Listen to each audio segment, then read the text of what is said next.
নিরামিষ দিনে ফুলকপির এইরকম দুধ পোস্ত বানিয়ে নিন, দেখবেন একতলা ভাত কখন উদা হয়ে যাবে।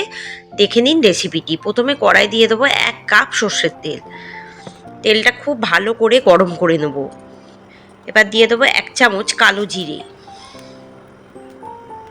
জিরে থেকে একটু ফ্লেভার এলে দিয়ে দেবো ছোট ছোট করে কাটা ফুলকপিটা। প্রথমে ফুলকপিটা একটু ভেজে নেব, তাহলে দেখবেন ফুলকপির একটা গন্ধ থাকে, সেটা চলে যাবে। এরপর দিয়ে দেবো ছোট ছোট ডুমো ডুমো করে কাটা আলু। আলুটাও ফুলকপির সাথে একসাথে ভেজে নেব।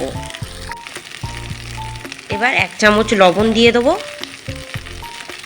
আর দিয়ে দেবো 2 টেবিল চামচ কাঁচা পোস্ত দিয়ে ভালো করে এটাকে ভাজতে থাকবো।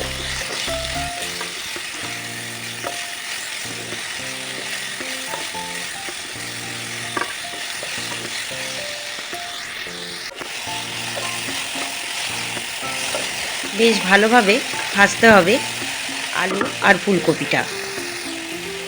এবার একটা মিক্সারের বাটিতে দিয়ে দেবো 1 কাপ পোস্ত। এটাকে প্রথমে জল ছাড়াই ব্লেন্ড করে নেব। দেখুন আলু আর ফুলকপি ভালোভাবে ভাজা হয়ে গেছে। এবার দিয়ে দেবো 1 কাপ দুধ আর 1 কাপ উষম গরম জল।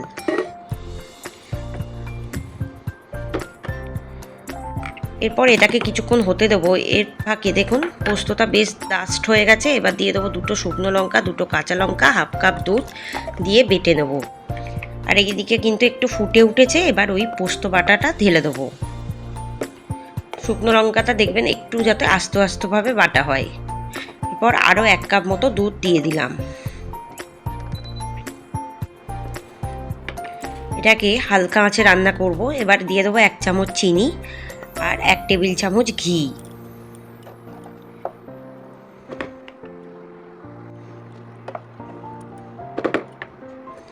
এবারে 15 থেকে 20 মিনিট ঢাকা দিয়ে দিয়ে রান্না করব, যতক্ষণ না আলু আর ফুলকপিটা ভালোভাবে সেদ্ধ হয় আর তরকারিটা যাতে মাখা মাখা যতক্ষণ না হয়।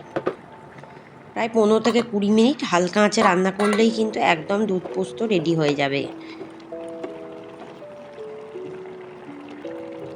দেখুন আলুটা ভালোভাবে সেদ্ধ হয়ে গেছে। এবার গ্যাসের বা ইন্ডাকশানের আঁচটাকে একটু বাড়িয়ে দেবেন, ঝোলটা যাতে একদম মরে মাখা মাখা হয়ে যায়। দেখুন ঝোলটা একদম মরে গেছে, বেশ মাখা মাখা হয়ে এসছে। ফুলকপিগুলো বেশ সিদ্ধ হয়ে গেছে। ব্যাস রেডি আমার ফুলকপির দুধ পোস্ত। এইভাবে বাড়িতে বানিয়ে নিন, নিরামিষের দিনে ভীষণ সুন্দর টেস্ট হবে। গরম গরম ভাতের পাতে এর জুড়ি মেলা ভার। আর এখনকার ফুলকপি এইভাবে রান্না করলে ভীষণ সুন্দর একটা টেস্ট আসবে।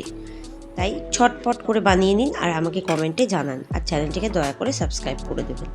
আজকের রেসিপি এখানেই সমাপ্ত হলো। ধন্যবাদ।